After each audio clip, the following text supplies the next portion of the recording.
Hey there, busy brains. Brian King here. Just finished at the YMCA. I was having one of those days today where things just weren't working, neurologically speaking. Woke up feeling really foggy. That followed me throughout the day. I had a conference call. I had doctor's appointment. And I've been having some neurological changes over the past couple months, things that I'm not happy with. And I mentioned them to my doctor, and he's not happy with them either. And I'm driving home. Of course, it's harder to pay attention. I'm just feeling foggy. I go home, and I almost fall on top of my dogs. And I'm just feeling like, man, I can't do anything right today. So I start feeling sorry for myself because I'm having a lousy day. I wanted to go swimming to exercise and feel better. And I start thinking, nah, I'm feeling crappy. I'll do it a different day. Then I start looking at my schedule and realize that I have things scheduled that conflict with the other open swim times. So I realize, man, if you don't do it today, you're not going to be able to do it till this weekend. So I said, screw it, I'm going. So I drag myself over here to the pool, and I'm in there for 45 minutes. There's hardly anybody else there. And I just close my eyes and start moving through the water. And I get myself in that state of zen where all I'm feeling is the water. It's warm, it's moving. I'm moving through the water. Then I start realizing just how effortless things be. How effortless things seem.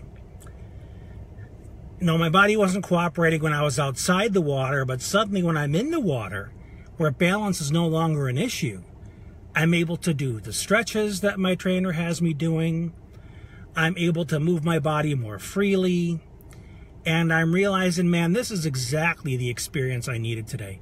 Not just because I'm exercising, but because I'm in a place where it actually feels like my body's working. Where I'm not tripping over myself, where I'm not feeling like I'm going to fall. And it just reminded me how important self-care is. Because this wasn't just good for my body. This was good for my mindset, for my attitude. And I didn't really expect to get it from coming here and being in the water. I just thought, hey, I'm going there to exercise. But, some people like to go and walk through nature, and that's kind of where they get their buzz. I enjoy that too, by the way. Some people like to go for a nice drive. Driving's getting harder for me. But my place seems to be, lately, the pool.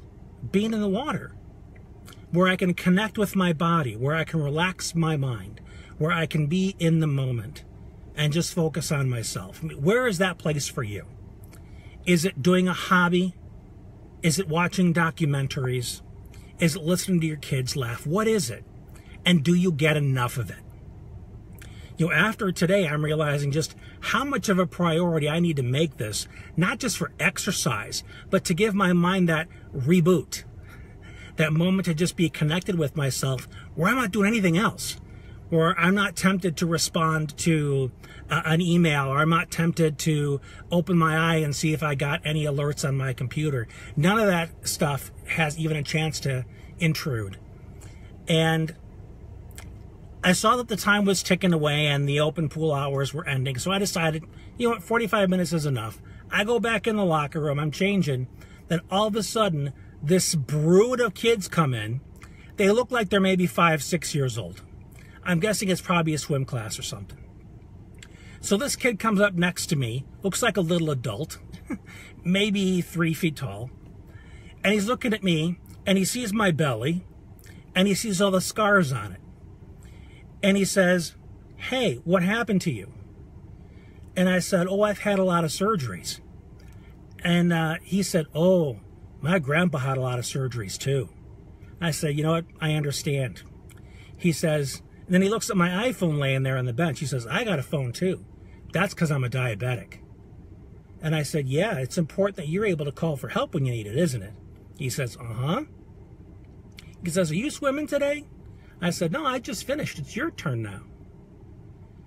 And he said, yeah, okay. He says, you know what? I get sick sometimes, and it really affects my tonsils. He said it differently. He pronounced it like a 6-year-old.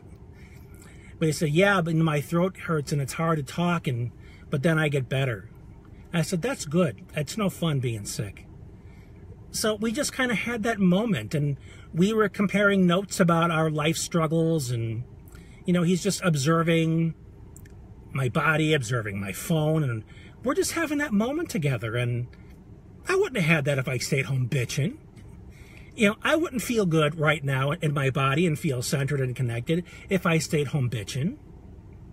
I pushed myself, and I gave myself an opportunity to feel better about the body I'm in, help it feel better, help my mind feel better, and I'm damn glad I got out of the house.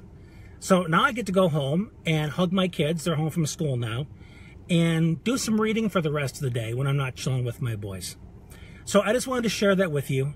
I hope you find your place where you can connect with yourself, where you can be mindful, where the rest of the world just goes away for a little bit, so you can feel centered, connected, and feel at home in your body and in your mind, because it's so damn important. In fact, if you want to share that place with me in the comments, I'd really appreciate it. I'd like to get an idea of what other people do. And thank you all for tuning in. I really appreciate your time. We'll talk to you again soon. Thanks for being you.